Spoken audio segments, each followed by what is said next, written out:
वासुदेवाय धन्वन्तरे अमृत कलश हस्तये सर्वामये विनाशाय त्रैलोक्यनाथाय श्री विष्णुवे नमः 10 చేసి 5 చేసి అది ఆపేసి మెట్ఫార్మిన్ 5 తీసుకురావచ్చు 500 నిదానంగా దానికి వచ్చే సైడ్ ఎఫెక్ట్ అన్ని ఇది కారణానికి దాదాపుగా 3-4 నెలలు సమయం పడుతుంది సులువుగా. ఈ లోపల మీరు దుంపకూరలు కొంత తినడం తగ్గించి అయ్యేం తెలియదు సార్. కాకపోతే ఏమంటారు ఉదయం టిఫిన్ సాయంత్రం మధ్యాహ్నం మీరు చేస్తా ఈవినింగ్ చపాతి. మీరు ఇంకా ఒక పని చేసుకోండి, మీకు అవకాశం ఉంటే వీలు కుదిరితే పొద్దున్నే భోజనం చేసేయండి. మీరు ఏం తినాలనుకుంటే తినండి పొద్దున్నే భోజనం. రైస్ తగ్గించి కర్రీ పెంచండి. మధ్యాహ్నం మాటలు లైట్ స్నాక్స్ ఏమైనా తీసుకోండి. సాయంకాలం 6-7 అయ్యేటప్పటికి మీరు ఏం తినాలనుకుంటే మరి తినేయండి. ఈ మీల్కి మధ్యన 8 గంటల గ్యాప్ రావాలి. అప్పుడు ఏమవుతుందంటే మన ఈ షుగర్ లెవెల్స్ డౌన్ అవుతాయి. మీ బాడీలో ప్రొడ్యూస్ అయిన ఇన్సులిన్ కానీ లేదా మీరు ఆహారం ద్వారా తీసుకుని ఏదైతే తీసుకుంటున్నారు కదా ఇన్సులిన్ అనో ట్యాబ్లెట్ అనో ఇది దాని ద్వారా ఉత్పత్తి అయ్యే ఇన్సులిన్ కానీ మీ బాడీ రేషియోకి సరిపోతుంది. అర్థమైంది కదా నేను చెప్పింది మీకు పూర్తిగా. ఇది మీకు ఎవరైతే మీరు ఆ డాక్టర్ దగ్గరికి వెళ్తున్నారో వాళ్ళు ఇంత వివరంగా చెప్పరు, చెప్పాల్సినంత అవసరం వాళ్ళకి లేదు.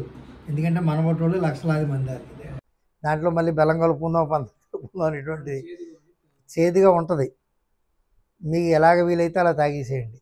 ఒక ముందు కానీ వెనకాల కానీ ఒక 20 నిమిషాలు అరగంటకి టీ కాఫీలు ఇటువంటి ఏం పెట్టకండి. దీని మీద ఉంచేనే ఉండలాగా. ఇది లివర్ మీదకి వెళ్ళాలి. వెళ్ళి లివర్ స్టిమ్యులేట్ చేసింది అనుకోండి మెల్లిగా కొన్ని రోజులు పోయేటప్పటికి కొన్ని నెలలు పోయేటప్పటికి వెళ్తాడు బాగుంటుందేమో. ఓ 3 నెలలు ఆ ప్రాంతానికి వెళ్తాడు ప్యాంక్రియాసిస్ మీకు వెళ్తుంది. మీరు కాళ్ళకి అనుకుంటే ఇది వేరే ఆయిల్ ఇవ్వాలి. నేను ఆయిల్ మీరు రాత్రులు పడుకునేటప్పుడు రాసుకుని నిమ్మకాయ రుద్దుకోవాలి. ముందు నిమ్మకాయ రుద్దుకొని ఆరిపోయిన తర్వాత ఒక 10-15 నిమిషాలు పోయిన తర్వాత ఈ ఆయిల్ రాసేసుకొని పడుకుంటూ పోవాలి రాత్రికి.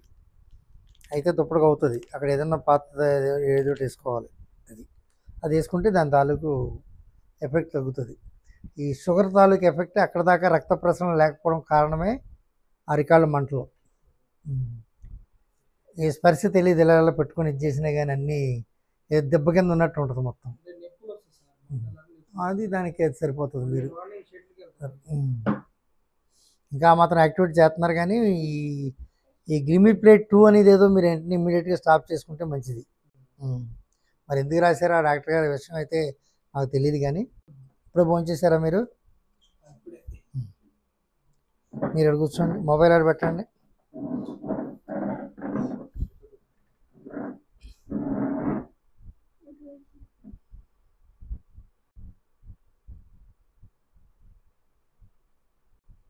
మీ వయసు 36. ఎంతకాలం నుంచి ఉంది మీ షుగర్? 4 years. మీ ఫాదర్ మదర్కి ఏమైనా ఉందా? ఎవరికైనా అనువంశంగా వచ్చిన ఆస్తి తప్పదు, మరి ఏం చేస్తాం.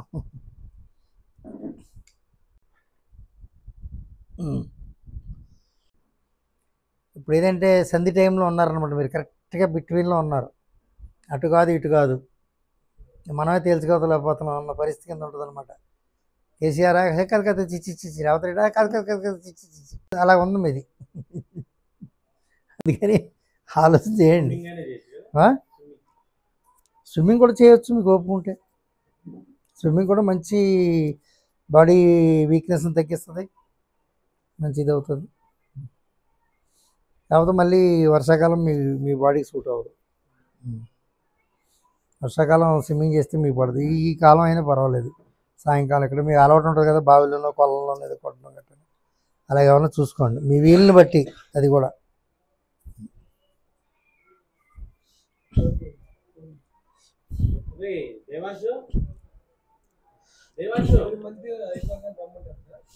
అయిపోగానే మీరు 6 నెలలు కంటిన్యూ. మీరు నా సలహా ఏంటంటే బెస్ట్ అడ్వైజ్ యాజ్ ఏ ఫ్రెండ్గా ఆ గ్లిమిప్లేన్ 2 సంగతి ఏదో తెలుసుకోండి. ఒకసారి అడగండి డాక్టర్ని. గ్లిమిప్లేన్ 2 ఎందుకు రాశారని అడిగారండి వైద్య గురించి తెలిసిన వాళ్ళే. మెట్ఫార్మిన్ 500 వాడుకోండి శుభ్రంగా చాలు. మీరు 15 అది చేసుకొని ఇన్సులిన్ మెట్ఫార్మిన్ 500 అనండి, అది తెచ్చుకోండి. ఇప్పుడు ఎన్ని ఉంటాయి మీ దగ్గర గ్లిమిప్లేన్ 2? ఆ షీటున్నర వాడేసి నమస్కారం పెట్టండి. అది కూడా కాదు, ఇంకా మంచి పని ఏంటంటే అలా పడేయండి వెళ్తానే. పోతే ఎంతతో పోద్ది? 200 అంతే. అంత హై అక్కర్లేదు, మరి ఎందుకు ఆయన పెట్టారనేది నాకు అర్థం కాదు. రోజు సీసా తాగేవాడికి ఇలా కోటరెట్టు పట్టుకెళ్ళి ఇస్తే ఏమంటాడు? అసలు ఇవ్వకపోయినా పర్లేదు కానీ నాకు నాకు నా లెవెల్ లేదు అంటాడు. ఇలాగే మనం అన్వాంటెడ్గా పెంచుకోవడం అనమాట అండి. ఏది ఔషధం కూడా అంతే కదా మరి. బ్రాందీ విస్కీలు అంటాం కూడా, అవి కూడా ఔషధాలకు సంబంధించినయే, సమతుల్యంగా తీసుకుంటేనే. అందుకని మీరు ఒకసారి అడగండి ఆయన్నే, మీకు ఆయన కొంచెం పరిచయం ఉండి ఇలా కూర్చొని మాడగలిగి ఇది ఉంటే ఆయన్ని అడగండి, ఏం బాబు మాకు 2 పెట్టే రకంగానే అని. లేదనుకుంటే నేను చెప్పింది డైరెక్ట్గా చేసేయండి, అలా పక్కన పెట్టండి, వెళ్తానే మెట్ఫార్మిన్ 500 తీసుకెళ్ళిపోండి. అది సైడ్ ఎఫెక్ట్ బాగా తక్కువగా ఉంటుంది, మిగతా నర్వస్ని పాడు చేయదు. ఇదే డోసెస్ మీరు కంటిన్యూ చేశారనుకోండి, మహా అనుకుంటే 10 ఏళ్ళు. నేను ఎలాగంటున్నాను భయపెట్టాను అనుకోకండి. ఆ తర్వాత ఏంటంటే నర్వస్ అన్నీ కూడా చచ్చిపడిపోతాయి. మనిషి కనబడ్డానే కనబడతాడు, బొమ్మ. చూసి ఆలోచన చేసి మీరు ఎలా నిర్ణయం తీసుకుంటారో తీసుకోండి. బాగా మర్దన చేయండి, మీరే కూర్చొని చేసేసిన తర్వాత ఇది రాసేసుకొని పడుకోండి. అన్ని పనులు అయిపోయిన తర్వాత నిద్ర పడద్దా మీకు? ఆకలి ఎత్తదా? మీరు చికెను గుడ్డు తగ్గించండి, మటను చేప ఏదైనా తీసుకోండి. నాన్ వెజ్లో బోన్ విత్ బోన్ మటను. మనం ఎక్కడికి వెళ్ళినా ఏం చెప్తాం? మెత్తను కొట్టాలి, అన్ని బొక్కలు కొట్టేవేటే అంటాం. కాదు, బొక్కలోనే ఉంది అసలు వ్యవహారం. ఆ బొక్కను అసలు దాన్ని మనం వదిలేసి మెత్తను కొట్టు ఇది రాసుకోండి నైట్కి.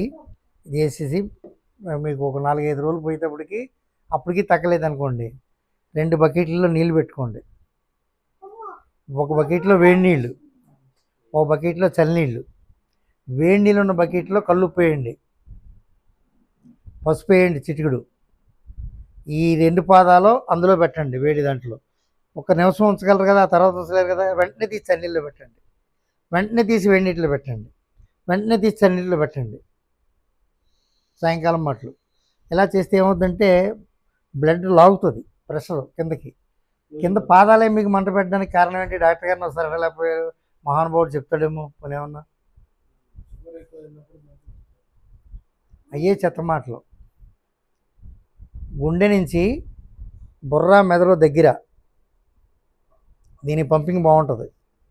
ఇక్కడి నుంచి కాళ్ళు బాగా దూరం, అర్థమైంది కదా మీకు? ఎప్పుడైతే ఈ వీక్నెస్ వచ్చిందో ఎంత పంప్ చేయలేకపోతుంది కిందకి, అక్కడ రక్త ప్రసరణ లేదు. అవి లేకపోగా ఏమో మంటలు పెట్టి నొప్పి పుట్టి ఏవో గుదుగుట్టినట్టుగా ఏవో ఉన్నాయి ఎలాగన్నట్టు అనిపిస్తుంది. సాయంకాలం అయితే పిక్కలు నొప్పి పడతాయా మీకు? అది కరెక్ట్గా చేయండి, సరిపోతుంది. మీ ఏజ్కి మీ దానికి వాకింగే కాదు, జాగింగ్ కూడా చేయొచ్చు మీరు, బ్యాలెన్స్ చేసుకుంటూ. ఎంతసేపో కాదు, 1 మినిట్ జాగింగ్ చేయండి, మళ్ళీ అక్కడ ఆగండి, మళ్ళీ వెళ్ళండి. మొదటి రోజు మళ్ళీ రాకూడదు అనిపిస్తుంది, అయినా సరే పట్టుదలకి వెళ్ళండి. రెండో రోజు ఈ సోమవారం నుంచి మాత్రం మానేస్తాను అనుకోండి, మిగతా రోజులు కంటిన్యూగానే ఉంటాయి. ఒక వారం పోయేటప్పటికి మీ ఒంట్లో దానివల్ల కలిగిన లాభం ఏంటో మీకు సొంతంగా తెలుస్తుంది, అప్పుడు మీరు కంటిన్యూ అవ్వండి. ఇప్పుడు ప్రస్తుతానికి మా గురువులే గొప్పవాళ్ళు తెలుగు రాష్ట్రాల్లో, వీళ్ళని మించిన వాళ్ళు లేరు, ఇక్కడ అందరూ ఉన్నారు.